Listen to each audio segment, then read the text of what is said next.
Fala, galerinha. Hoje a gente vai falar sobre literatura, mais precisamente Gregório de Matos.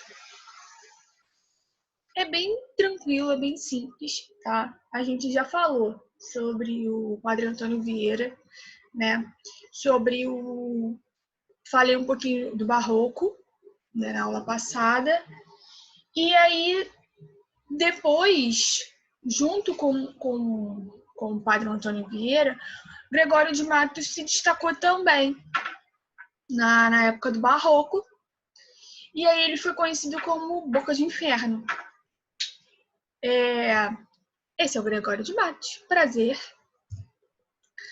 Bom, então ele nasceu em Salvador, morreu em Recife, estudou no Colégio dos Jesuítas e formou-se em Direito em Coimbra, onde trabalhou como juiz de fora na cidade de Alcácer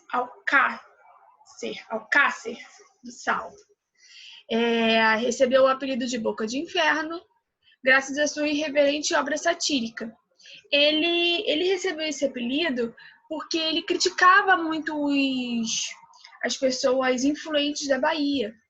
Então, ele satirizava muito. Os poemas dele eram muito satíricos, eram muito irônicos.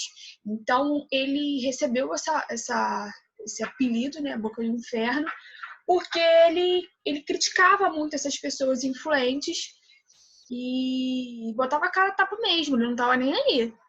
E aí ele recebeu esse apelido bem carinhoso, bem fofinho. Deixa eu só controlar o tempo aqui. Firmou-se como o primeiro poeta brasileiro, cultivou a poesia lírica, satírica, erótica e religiosa. Isso aqui é muito importante, tá? Então, tudo que tiver marcadinho é para vocês focarem bastante nessas informações. Então, ele teve quatro tipos de poesia. Então, era a lírica, que era romântica, né? Ele começou na lírica, algo mais romântico. A satírica, onde ele criticava muito as pessoas, né? As pessoas influentes. A erótica, onde ele sexualizava a mulher, sexualizava a relação homem-mulher. E a religiosa, que ele na companhia da companhia dos jesuítas, né? Ele colocava muita questão da religião em suas poesias, assim como o Padre Antônio Vieira, né? O que se conhece de sua obra é fruto de inúmeras pesquisas, pois Gregório não publicou seus poemas em vida. Por essa razão, há dúvidas quanto à autenticidade de muitos textos que lhe são atribuídos. Então, assim, ao contrário de outros poetas, ele não publicou em vida. Então, as obras dele só foram ser publicadas após a sua morte. Então, ficou difícil, né, identificar se é dele mesmo, enfim. Então, foi o poeta do movimento barroco. Ele como poeta religioso. A preocupação religiosa é revelada no grande número de textos que tratam do tema da salvação espiritual do homem. No soneto a seguir, o poeta ajoelha-se diante de Deus com um forte sentimento de culpa por haver pecado e promete redimir-se. Então, ele né, assim como qualquer questão religiosa, basicamente o que acontece? A maioria das pessoas, elas só procuram Deus, a palavra de Deus, quando elas estão em desespero, né, em busca de uma salvação e tal. E aí, basicamente, os poemas dele são voltados para isso. São voltados assim, o tema da salvação espiritual do homem. O homem tá com algum tipo de problema e ele quer se salvar, ele quer uma ajuda e ele pede ajuda divina. E aí, aqui tem o poemazinho, né? Vou ler só a primeira parte ali.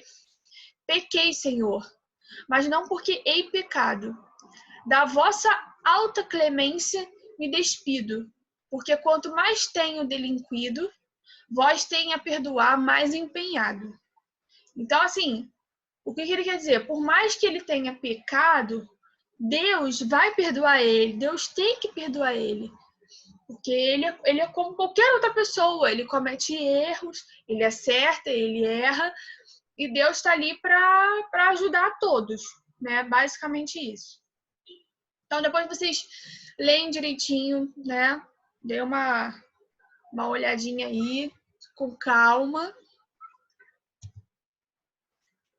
Aí temos o poeta satírico, né? Gregório de Matos é amplamente conhecido por suas críticas à situação econômica da Bahia, especialmente em Salvador, graças à expansão econômica, chegando a fazer, inclusive, uma crítica ao então governador da Bahia, Antônio Carlos Luiz da Câmara Coutinho. Além disso, suas críticas à igreja e à religiosidade presente naquele momento. Essa atitude de subversão, por meio das palavras, recebeu-lhe apelido de boca de inferno por satirizar seus desafetos. Enquanto o padre Antônio Vieira, ele ficou conhecido por ajudar os índios negros e por defender seus direitos, o Gregório de Matos ele ficou conhecido por criticar as atitudes do governo e criticar a igreja também. O padre Antônio Vieira também criticou a igreja, né? Mas o Gregório de Matos ele criticava esse fanatismo, essa fixação que a igreja tinha de ter fiéis e arrecadar dinheiro e comprar a fé das pessoas. Ele criticava isso e criticava o poder econômico da igreja também, porque a igreja tinha muita influência no governo, né? Então, ele criticava isso, ele falava, olha só, a igreja é voltada para isso, para salvação espiritual, para ajuda, para ajudar os pobres, é para isso. E não tem nada a ver com, não pode misturar a igreja com política, não pode misturar a igreja com o governo. Então, ele criticava muito, e por essas críticas, né, ele ficou conhecido como Boca do Inferno. Então, aqui tem um poema, né, dele, uma poesia. Triste Bahia, ó, quão dessemelhante estás e estou do nosso antigo estado. Pobre te vejo a ti, tu a mim abundante. A ti trincou-te a máquina mercante, que em tua larga barra tem entrado. A mim foi-me trocando e tem trocado. Tanto negócio e tanto negociante. Então, assim, o que ele está criticando?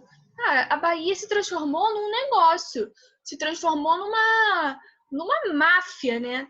Então, ele utilizava todas as questões que ele abominava e ele colocava na poesia dele, né? Esse era o papel de praticamente todos os poetas. Todos os poetas que a gente vai estudar, que a gente já estudou, ou que a gente ainda vai estudar, eles sempre colocavam a sua visão na poesia, né? Nas suas obras. Então, por isso que eles ficaram tão conhecidos. Mas alguns, eles se destacavam mais por criticar mais. Outros iam a favor, né? Iam caminhando conforme, né? Ia deixando a vida me levar, né? Outros não, outros batiam de frente com o sistema. E o Gregório de Matos é um deles, Padre Antônio Vieira é um deles também. Bom, vou continuar no outro vídeo pra gente